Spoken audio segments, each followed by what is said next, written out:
Bismillah, alhamdulillah, wassalatu wassalamu ala rasulillah wa ala alihi wa sahbihi wa man ittaba'a huda amma ba'd. Beberapa bacaan yang bermanfaat untuk dihafalkan ketika musim hujan. Yang pertama, doa ketika hujan turun, Allahumma shayban nafi'an. Artinya, ya Allah, jadikanlah hujan ini sebagai hujan yang bermanfaat. Hadis riwayat Bukhari nomor 1032. Yang kedua, doa ketika ada angin kencang. Allahumma inni as'aluka khairaha wa khaira ma fiha wa khaira ma ursilat bihi wa a'udzubika min syarriha wa syarri ma fiha wa syarri ma ursilat bihi. Artinya, ya Allah, aku meminta padamu kebaikan angin ini, kebaikan yang ada padanya, dan kebaikan yang angin ini diutus untuk bertiup kepadanya. Aku berlindung kepadamu dari kejelekan angin ini, kejelekan yang ada padanya, dan kejelekan yang angin ini diutus untuk bertiup padanya.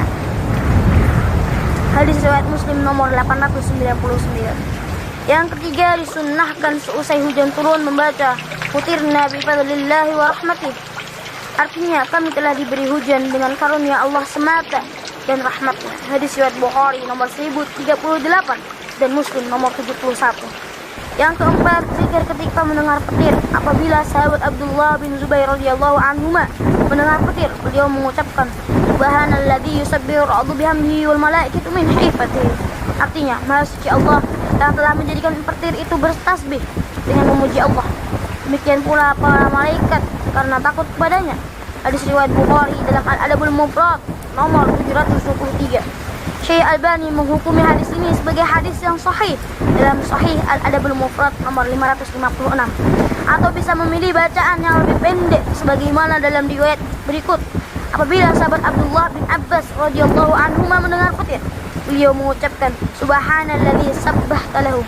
Artinya, Maha Suci Allah yang engkau petir bertasbih untuknya. Hadis riwayat Bukhari dalam Al-Adabul Mufrad nomor 722.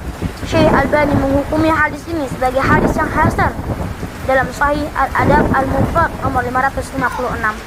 Subhanakallahumma wa bihamdika asyhadu an la ilaha illa anta wa astaghfiruka wa atubu ilaik.